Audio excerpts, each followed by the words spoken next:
esta parte del programa vamos a hablar de la salud. Quiero abordar un tema que genera bastante preocupación y es que vale recordar, sobre todo en vísperas de Navidad y de fin de año, que la pandemia no ha terminado y que el COVID-19 sigue circulando entre nosotros. Casos de COVID-19 en aumento. Ese es el titular que lamentablemente vuelven a ocupar titulares de prensa en la región. Los brotes están repuntando nuevamente alrededor del mundo. En Colombia, por ejemplo, el más reciente informe del Ministerio de Salud señala que el país pasó de tener un promedio de 600 y 700 casos semanales de COVID-19 a 2.102 en la semana del 18 al 24 de noviembre. En Argentina, las autoridades sanitarias informaron que la semana pasada se detectaron un total de 3.323 casos nuevos, un aumento que representa el 50,6% respecto a los 7 días anteriores, Buenos Aires siendo el epicentro. Y en Perú, las autoridades reportan 1.622 nuevos casos tan solo en las últimas 24 horas. Pero sin duda el país que más sorprende es China, donde las cifras de aumentos consecutivos se mantuvo en 38.645 casos, de los cuales el 90% de los casos son asintomáticos. El doctor Oscar Cingolani, profesor de medicina en la Universidad de Johns Hopkins y director del Centro de Hipertensión Arterial y Unidad de Cuidados Críticos Cardiovasculares en este mismo hospital, nos decía lo siguiente sobre la amenaza que hoy representa para nuestra salud el COVID-19. Nosotros siempre dijimos que la pandemia no había terminado y que el COVID siempre había sido una amenaza y había seguido siendo una amenaza. El tema, lo que estamos viendo es que el virus recae en su actividad por ciertos periodos, muta y vuelve a subir con nuevas variantes o subvariantes que son parcialmente esquivas a la inmunidad previa. Y hay dos clases de inmunidades. Hay una inmunidad de memoria que dan las vacunas, hay otra inmunidad humoral o de anticuerpos que crean las vacunas cuando uno se las da por los primeros meses. Y está la inmunidad que uno tiene cuando uno contrae la enfermedad.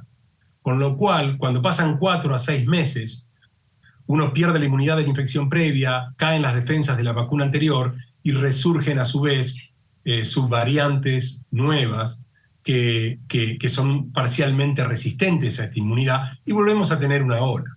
Ahora, yo siempre digo que hay que tomar esto entre pinzas porque la fase de la pandemia por la cual estamos atravesando ahora es distinta que hace 2 años o hace 1 año, porque hay una mayor cantidad de gente que tiene cierto colchón de inmunidad, lo cual la protege. Pero, por otro lado, nos preocupamos y estamos atentos a estas nuevas variantes para ver cuán resistentes son a la inmunidad que tenemos previamente, ¿no? A este punto muchos nos preguntamos qué tan necesaria es realmente la vacuna actualizada contra el COVID-19, la denominada vacuna bivalente, que se supone nos protege contra 2 tipos de antígenos. En este caso, contra la cepa original, también conocida como Wuhan, por la ciudad china donde apareció el virus, y contra la variante Omicron. ¿Será que sí es efectiva y nos la debemos aplicar cuando vemos que cada vez están apareciendo nuevas variantes del virus? El doctor Oscar Cingolani resalta ante todo que la vacuna sí sigue siendo efectiva, pero que es importante tener en cuenta los periodos de tiempo entre la aplicación de una vacuna y otra para que no vaya a perder resistencia al virus. Las variantes que estamos viendo ahora no han sido incluidas en la vacuna bivalente, como usted bien dice. La vacuna bivalente incluye la variante original, respuestas contra la variante original, y una proteína S modificada para las variantes de Omicron, las BA, que fueron las primeras variantes de Omicron. Por más que ahora la vacuna haya sido sobrepasada por estas nuevas variantes, igual es efectiva en proteger contra enfermedad severa.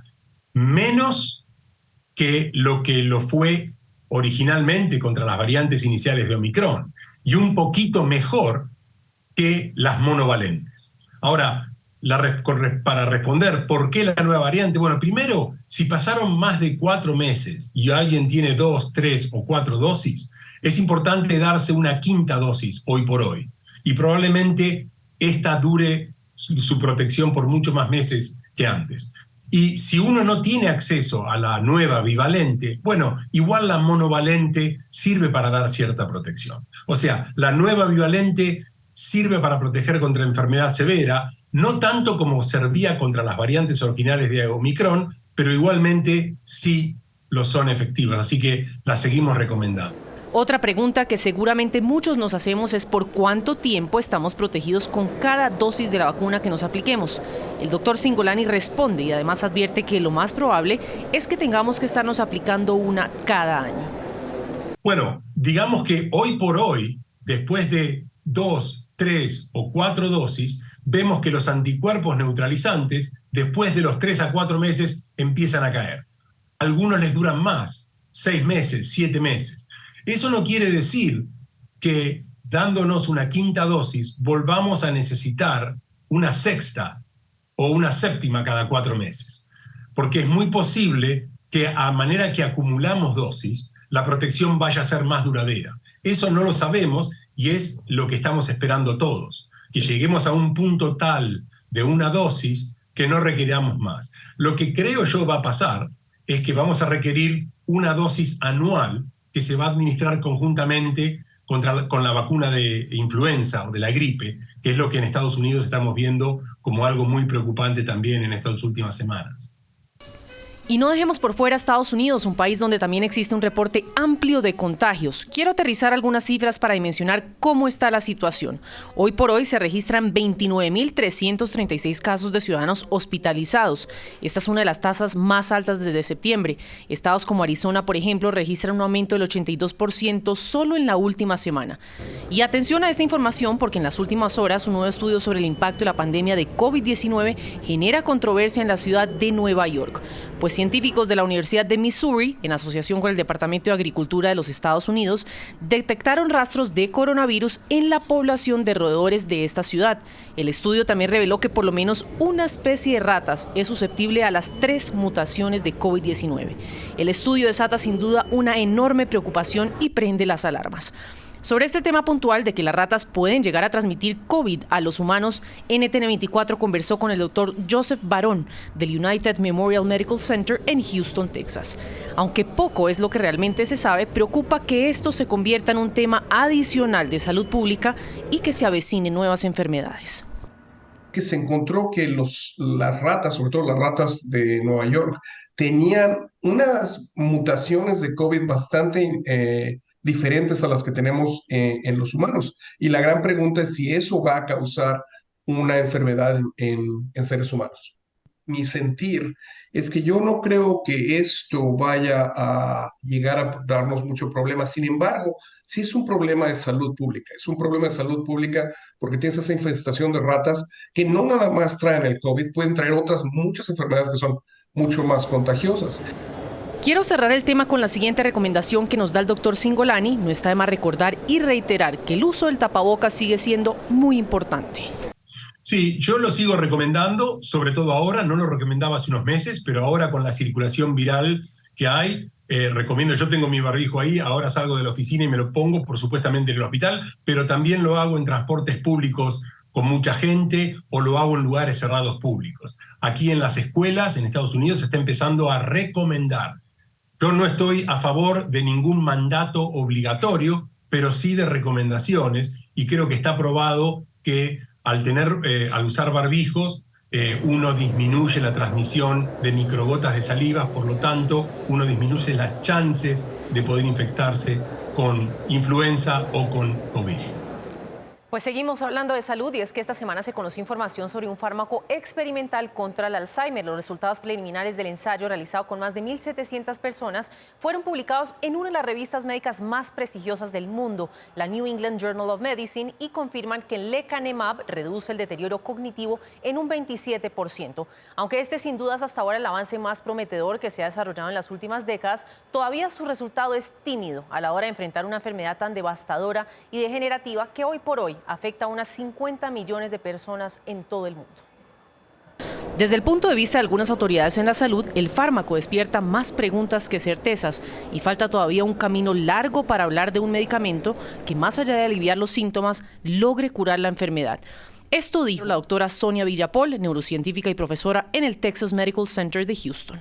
Sí, es un avance, no es para, digamos, para tirar cohetes, para decir ya tenemos un fármaco, ¿no? Tiene muchas muchos puntos criticables, ¿no? En ese aspecto. Se ha visto el fármaco este es un anticuerpo monoclonal, digamos, que es un anticuerpo que se une a estos amiloides, que es uno de las causas del Alzheimer, una de muchas. Como bien saben, la enfermedad de Alzheimer es una enfermedad heterogénea y ese es el problema principalmente, ¿no? Si encuentras una diana para bloquear esta enfermedad, no es suficiente para reducir el deterioro cognitivo y todo esto, ¿no? Entonces creo que sí, es un avance, pero estamos bastante lejos de llegar a un buen tratamiento. Dato importante, mientras siguen avanzando los ensayos clínicos, la industria farmacéutica no pierde su tiempo, pues las empresas Eisai y Biogen, responsables de este medicamento, el lecanemab, ya presentaron una solicitud por vía rápida para la FDA y EMA, su homóloga europea, para que analicen en enero del año 2023 su posible aprobación. Y hoy es el Día Mundial de la Lucha contra el SIDA. Este 2022, según las autoridades sanitarias internacionales, hay 4.900 mujeres entre los 15 y los 24 años que contraen VIH cada semana. El lema de este año es Igualdad Ya, y es un llamado a la acción, a promover que todos nos pongamos a trabajar en todas aquellas medidas prácticas que se ha demostrado que son necesarias para tratar las disparidades y ayudar a acabar con esta enfermedad. Alejandro Rincón, adelante, usted nos tiene el tema el día de hoy. Hola, un buen jueves a todos quienes nos acompañan a esta hora. En el contexto del Día Mundial de la Lucha contra el SIDA, las autoridades sanitarias alrededor del mundo recuerdan que durante el transcurso de la pandemia de COVID-19, uno de los principales efectos en la lucha contra esta crisis ha sido precisamente el que se han estancado de una u otra forma los planes para avanzar y reducir sobre todo los niveles de contagio y mejorar el acceso al tratamiento para las personas afectadas por el virus de inmunodeficiencia humana. El argumento de fondo planteado adicionalmente es que probablemente a raíz de los retrasos sufridos en virtud de la pandemia de COVID-19, pues es cada vez menos probable que la comunidad internacional logre el objetivo trazado de reducir por completo y de neutralizar el impacto del SIDA a nivel global para el año 2030. Es justamente por esta razón que la Organización de Naciones Unidas, a través de su Plan Mundial de Lucha contra el SIDA, es decir, ONU-SIDA, han hecho el siguiente llamado a la comunidad internacional. El VIH todavía circula entre nosotros, en medio de crisis de deuda, austeridad y desigualdad que afecta en particular a los países en vías de desarrollo.